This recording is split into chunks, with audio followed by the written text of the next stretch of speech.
A lot of this isn't going to make sense to you, and I'm sorry about that. I'm just going to start at the beginning, with the house.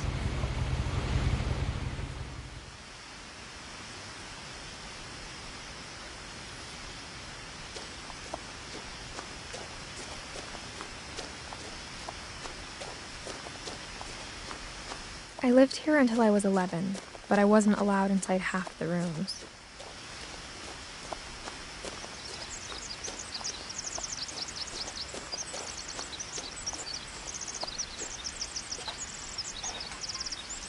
Inside the mailbox were bills from 7 years ago, marked urgent, open immediately.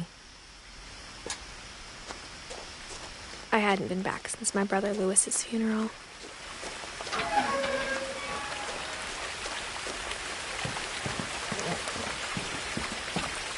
In her will, my mother left me a key, but didn't tell me what it unlocked. Maybe she thought I'd know, or she thought the mystery would be enough to bring me back.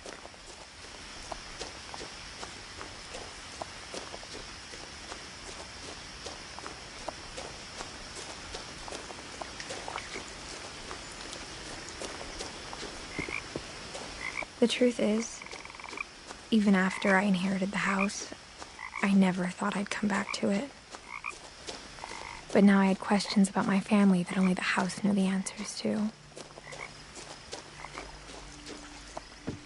The woods around the house have always been uncomfortably silent, as if they're about to say something but never do.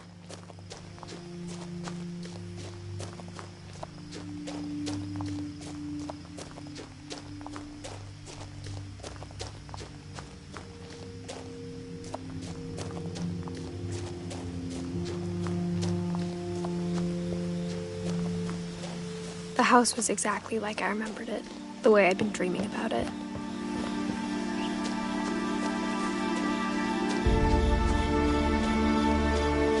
As a child, the house made me uncomfortable in a way I couldn't put into words.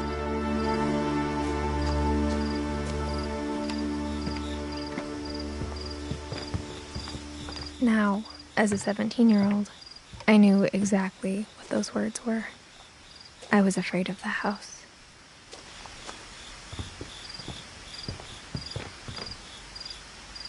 I hoped the key might unlock the front door.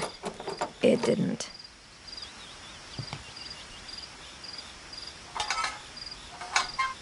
Looking in, I felt like the house itself had been waiting for me.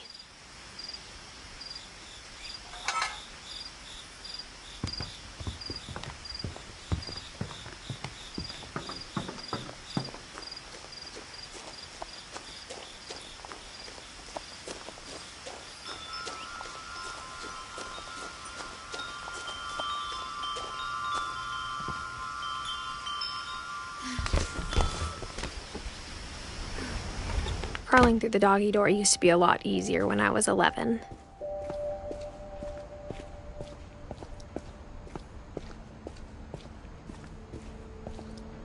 The power had been turned off the night we left. For the first time in years, I felt like I was home. But instead of a family, there were just memories of one. Like how after Lewis started working at the cannery, we all got sick of eating salmon, except our cat, Molly.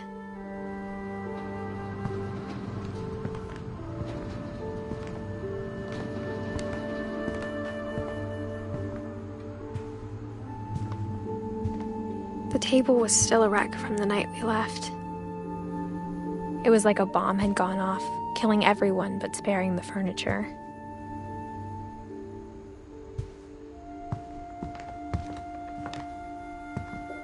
Nothing in the house looked abnormal. There was just too much of it, like a smile with too many teeth. Mom always told me to stay out of the basement, so I wasn't too surprised when the key didn't fit.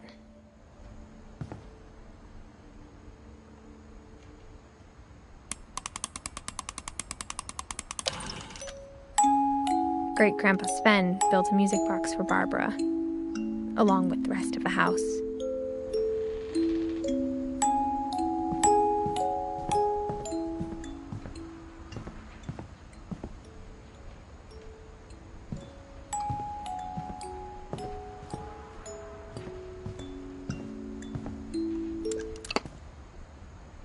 After Milton disappeared, Mom sealed up all the bedrooms. Then Edie retaliated and drilled peepholes.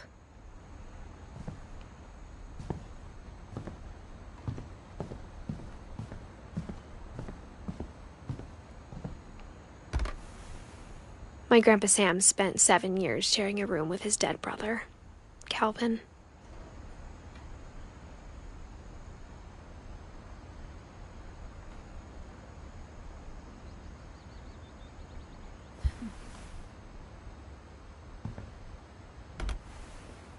As a kid, I just assumed every house had peepholes and sealed rooms you weren't allowed inside of.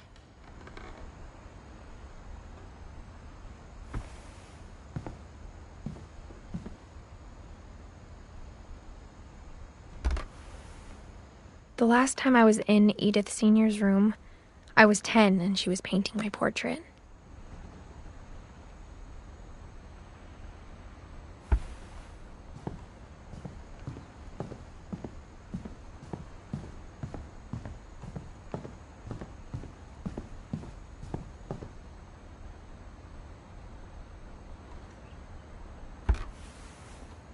Molly always seemed like a girl I could imagine being friends with, if she hadn't died in 1947.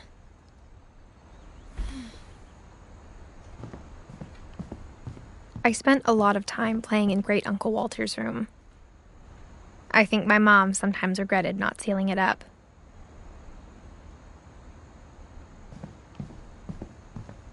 Lewis told me there were secret passages, but I never believed him.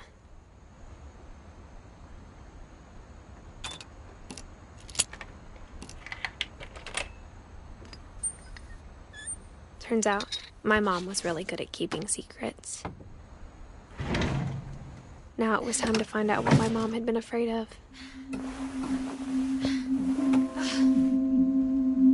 From the paintings on the wall, it was clear my brother Milton had been here before me.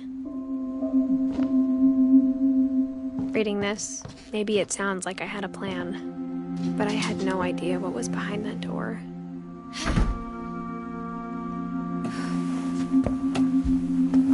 Just like I had no idea where all this was gonna lead.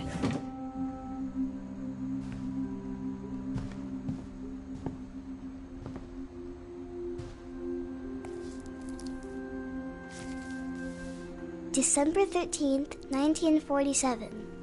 Dear Diary, I'll be gone soon, but I wanted to tell somebody about what's gonna happen. It started when Mom sent me to bed without dinner. I woke up and I was starving, so I looked around for something to eat. The gerbil food was dry, but I didn't mind it.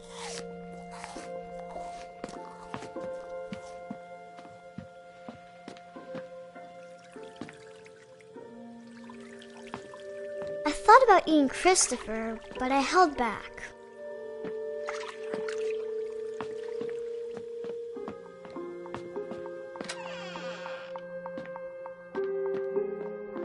I kept eating and eating.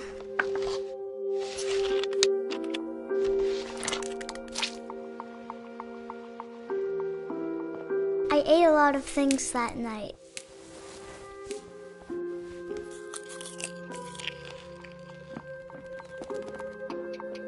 Then I heard chirping outside my window. It was a barn swallow going back to her nest. I reached out for her.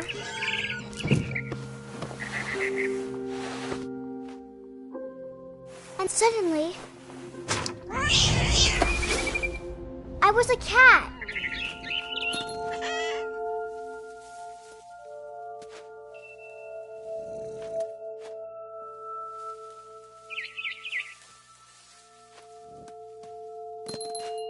I tried to be quiet, but the bird was really scared.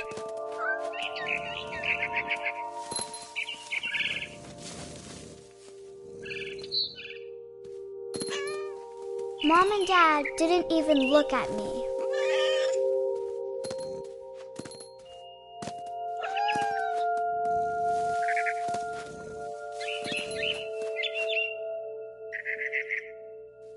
I jumped and I almost got her.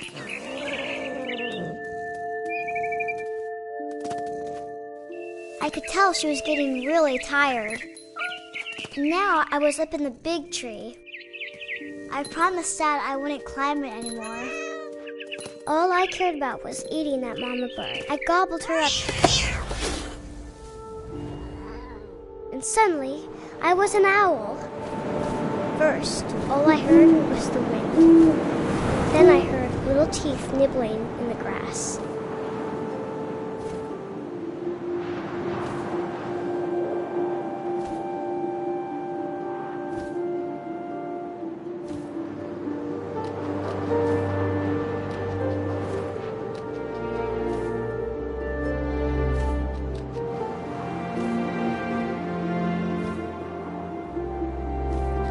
Rabbits.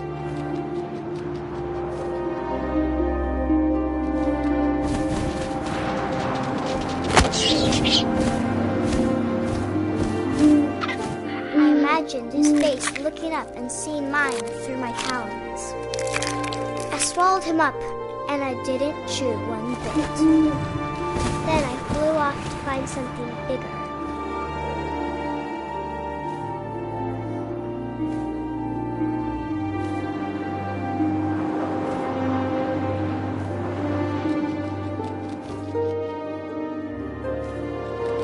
A mama rabbit.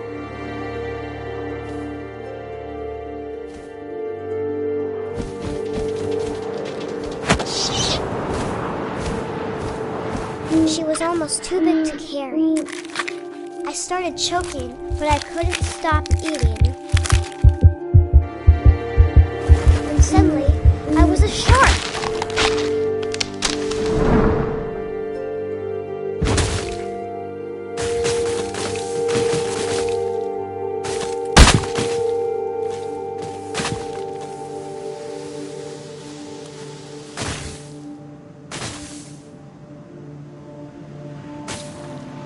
I rolled off a cliff and into the ocean. Now, I was hungrier than ever.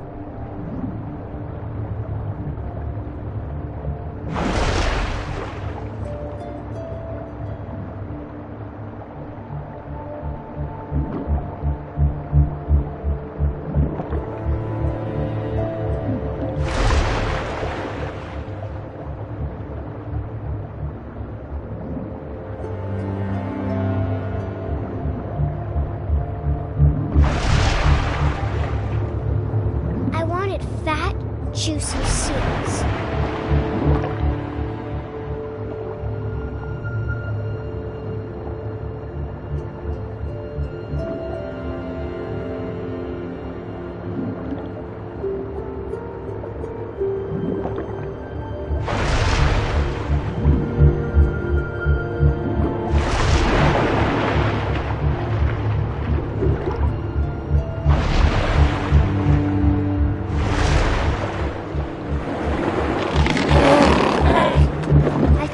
Her flipper, and it tasted really good.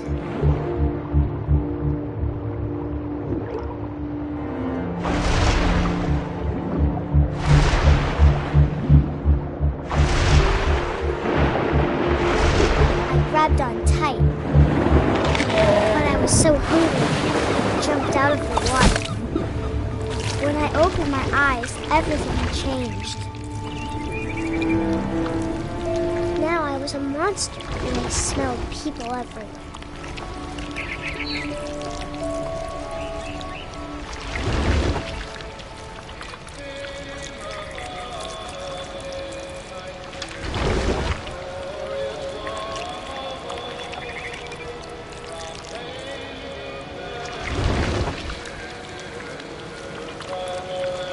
I was big, and I moved real quiet.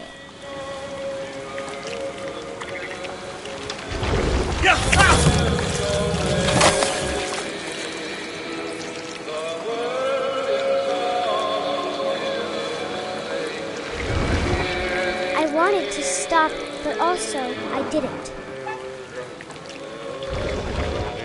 Drunken sailor, what shall we do with a drunken sailor?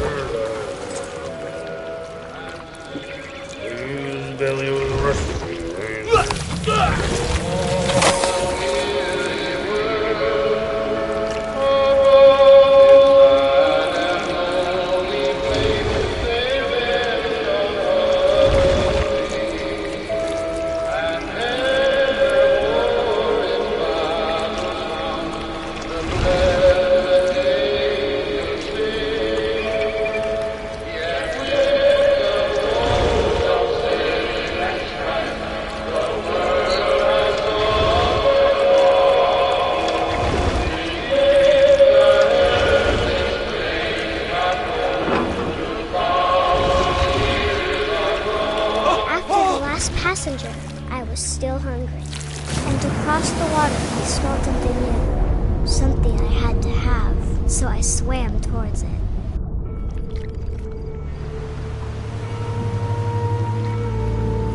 I slithered onto the sand, and the good smell went into an old pipe.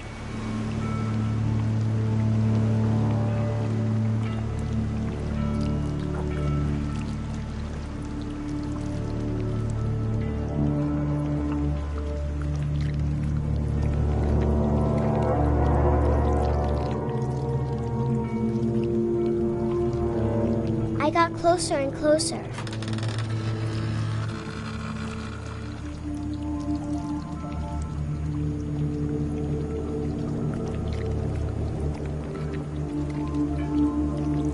All of my stomach started growling. And suddenly, I was me again. I held my breath for a long time, but I couldn't hear anything. I think it's waiting for me to fall asleep. But it's not going to wait much longer. It needs to feed, and we both know I will be delicious.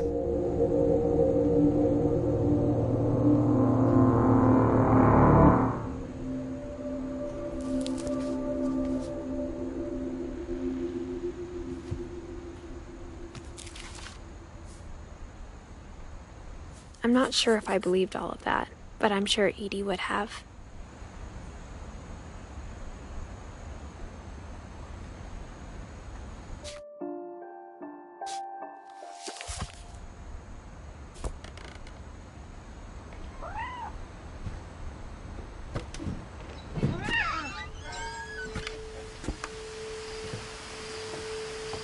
This will be obvious later, but my mom never told me any of these stories. Edie would have, but Mom didn't like bringing up the past. Though, when we adopted a stray kitten, she was the one who named it Molly.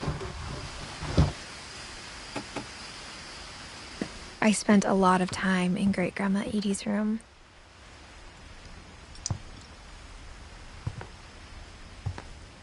We got along, and it was a good place to hide from my mom.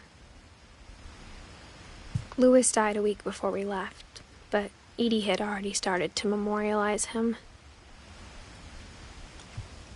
Her room was like a museum.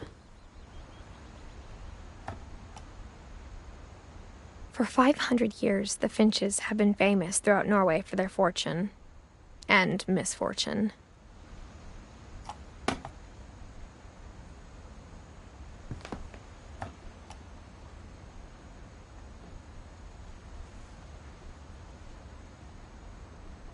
Odin Finch buries the latest victims of the family curse, his wife Ingeborg and their newborn son, Johan. On January 7th, 1937, he set sail with his family and his house, hoping to leave the curse behind.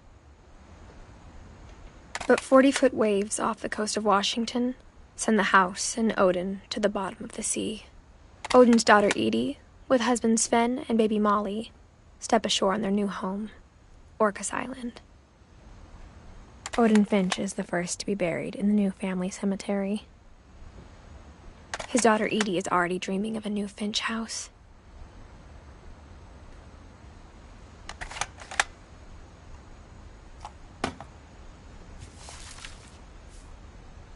Whatever's wrong with this family, it goes back a long ways.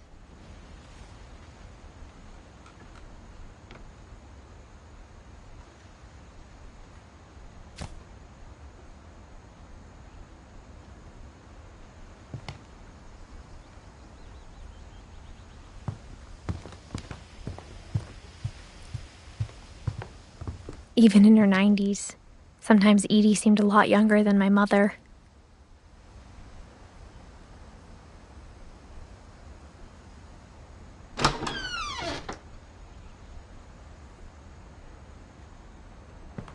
The only trace Grandpa Sam's first wife Kay left on the house was the pink bathroom. It was a pretty big trace.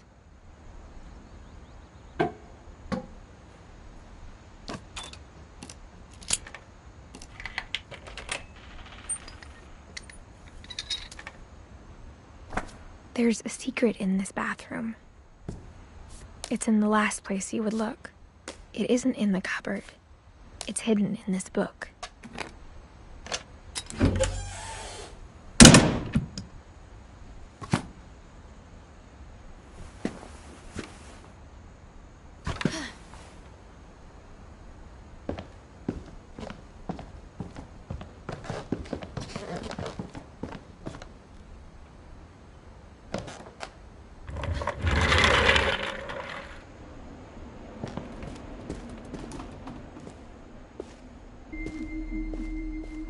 I knew Grandpa Sam had a twin,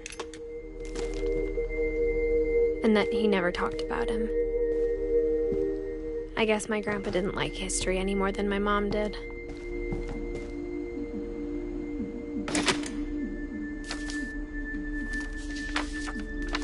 How I Want to Remember My Brother by Sam Finch. The thing I remember is that when he made up his mind, that was it.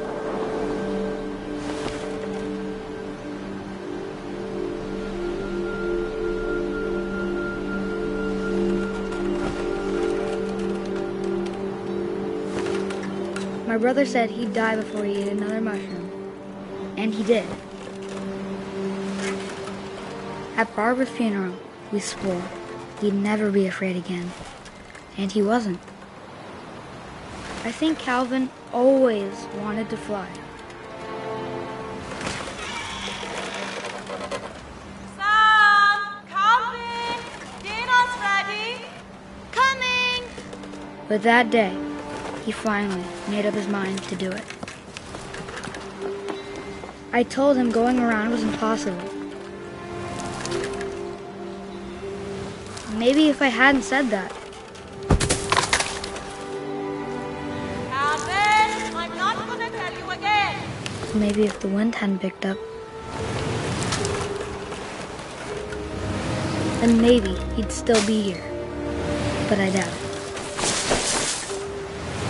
I think he'd already made up his mind. That's what I want to remember about my brother.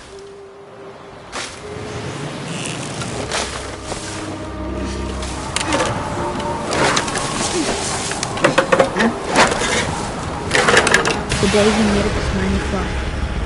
And he did.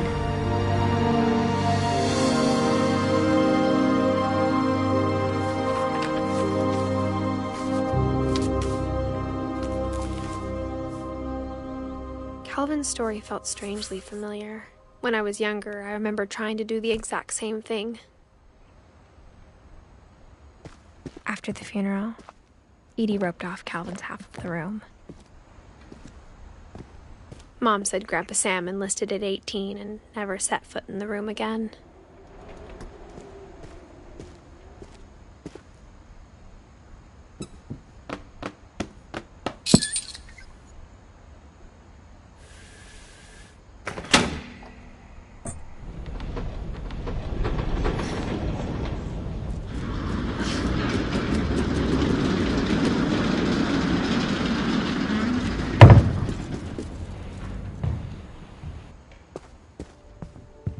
The passages were a pretty tight fit.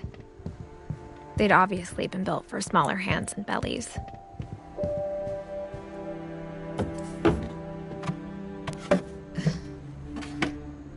Growing up, I always thought of Barbara as a child star. I never thought about how hard it must have been for her afterwards.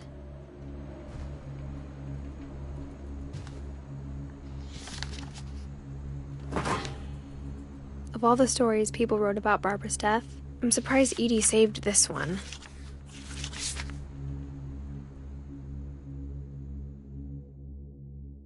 Old Jack here with another ghastly tale inspired by America's most unfortunate family. I'm calling it The Surprise Ending of Barbara Finch. As a child star, Barbara was famous for her scream. Now at 16, she was all washed up, a has-been. But in a lucky break, she'd been asked to perform her signature scream at a local convention for monster movie fans. It was just the boost her career needed. Unfortunately, her scream hadn't aged well. Getting better. I think you just need the right motivation. Her biggest fan and current boyfriend, Rick, was about to demonstrate when... Now that was a great scream. It was Barbara's father, Sven. He'd slipped into a table saw and had to be rushed to the emergency room. So Barbara got stuck babysitting her youngest brother, Walter. Her convention comeback was cancelled. Okay, I'm hearing frustration, but I'm not hearing terror. What if I tried... A gang of hoodlums in Halloween masks have been terrorizing Orcas Island tonight. Police are urging residents to... That came from the basement. You're right! Also, I loved your delivery on that. Why is your basement door locked? Because my dad likes making puzzles and secret passages. There's a key hidden in the music box. The secret is to keep winding and winding until finally the key pops out. Thanks, babe. I'll be back in a sec. 20 minutes later, Rick hadn't returned. So Barbara went to look for him, right on cue.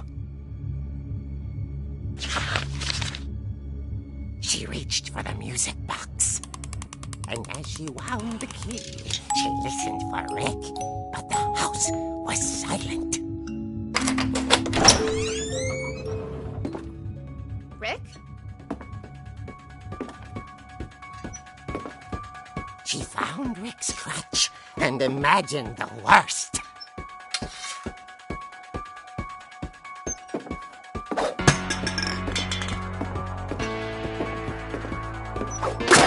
The gang's leader is the infamous Hookman killer, Dr. Carl Hamill, who impaled and then ate his family 10 years ago tonight. The old fridge rattled and grew still. Oh dear! Oh! Rick? Barb, relax. I was just trying to scare you to help you find your scream. Well, I'm not scared, Rick. I'm furious. Then act furious. All I'm getting from you now is that you're hurt and confused and you... She threw him out, but she kept a little something to remember him by. Barb, have you seen my other crutch?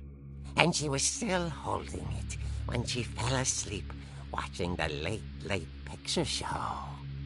Hours later... Barbara! Walter, what's going on up there? Ah! Okay, I'm coming up, but if this is a trick, you're dead, Walter.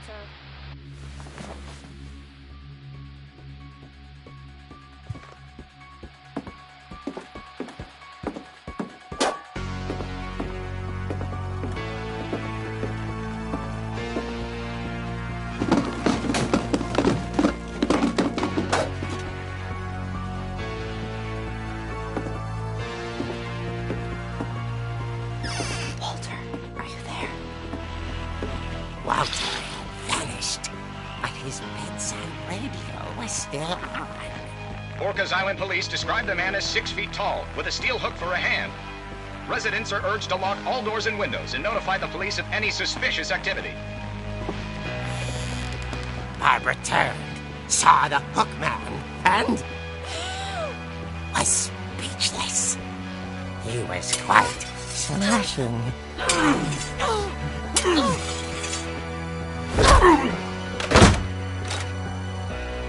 And he was. He couldn't get enough of Barbara. Okay, Barbara, there's gotta be another way out of here. That night, she played her part beautifully.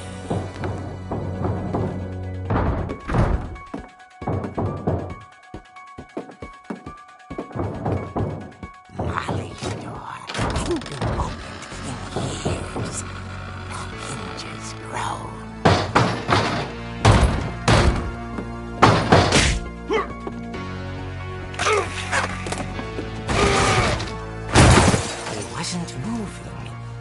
she sensed the story might not be over yet.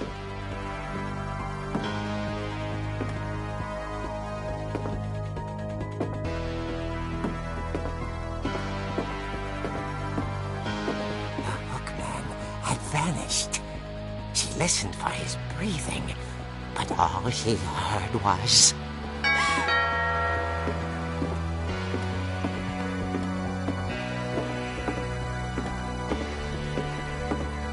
At the door, she heard whispering. It was coming from inside the house.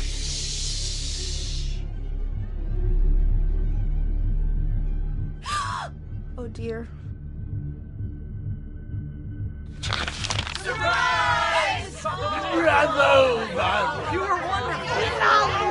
The monsters had come to surprise her. For Barbara, it was a dream come true. Then she saw what kind of monsters they were, and she realized what was about to happen. She was going to be famous. And with her final breath, Barbara Finch gave the performance of her life.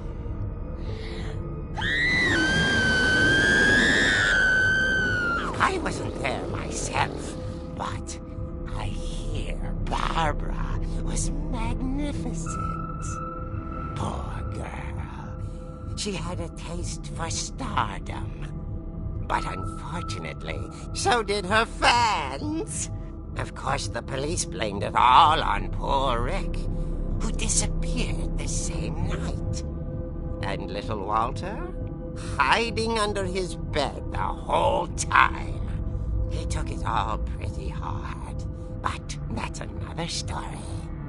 As for Barbara, tucked inside the music box is all they ever found of her. Her ear. Now that's what I call a real eerie tale.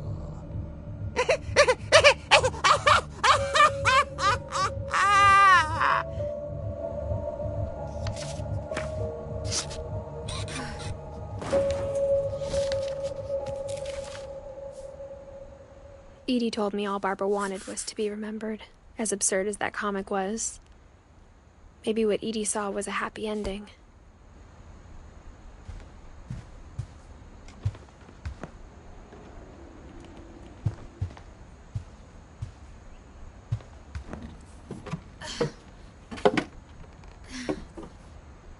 I guess now I know why Mom didn't like me playing with the music box.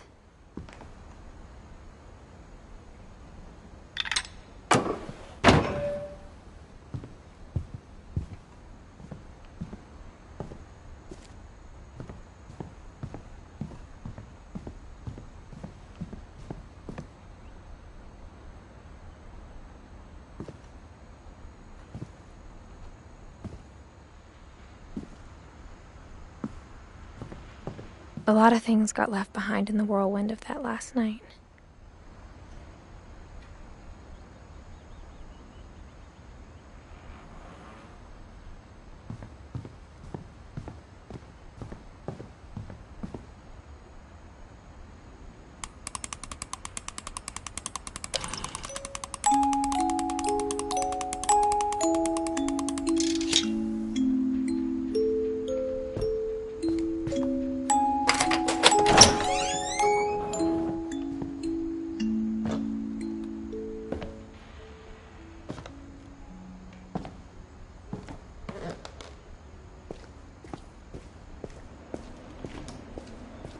Mom said the basement was off limits, unless I wanted another tetanus shot.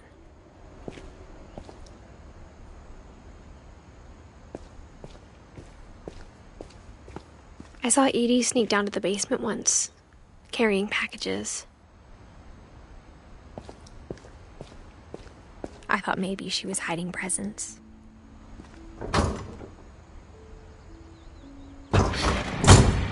It turned out she was hiding a lot more than that.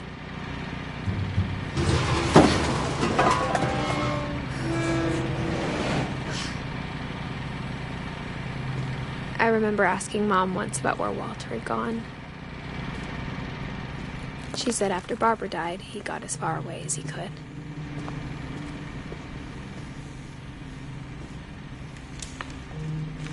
If there's a pattern in all these stories, I think it's that none of us has gotten very far.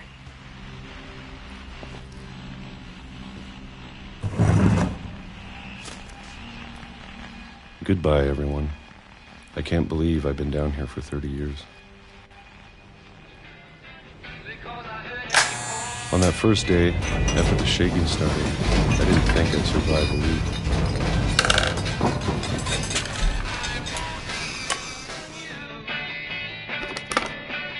But after a few days, I settled into a routine. That's what kept me sane. Having a schedule, living for today. I always expected to be dead tomorrow.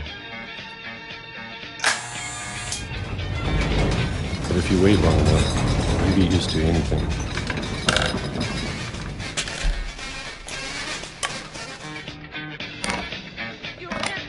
Even a monster on the other side of the door starts to feel normal. Almost friendly.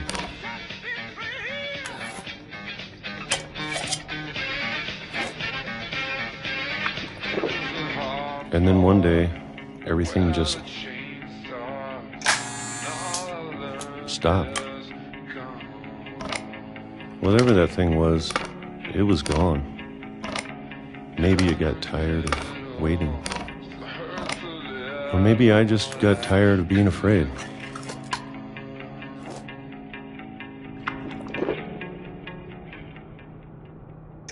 It's been a week now, the longest in 30 years. I'm done waiting. I have to leave while I still can.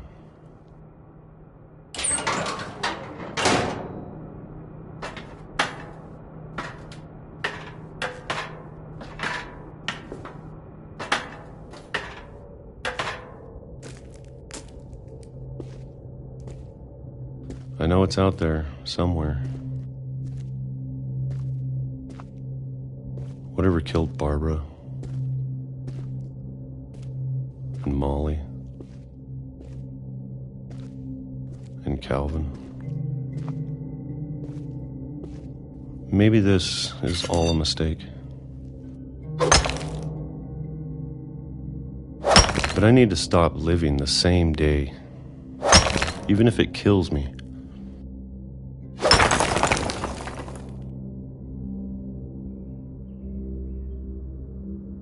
Whatever's out there, I want you to know I'm ready for it.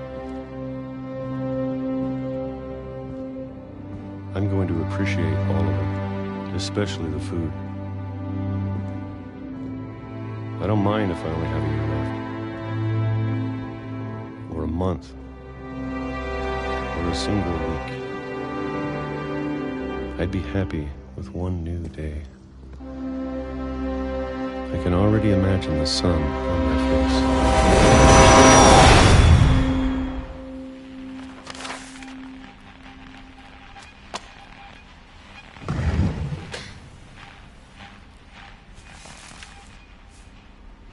Walter died when I was 6. I can't believe my mom never told me he was down here. I'm sure my mom was trying to protect me.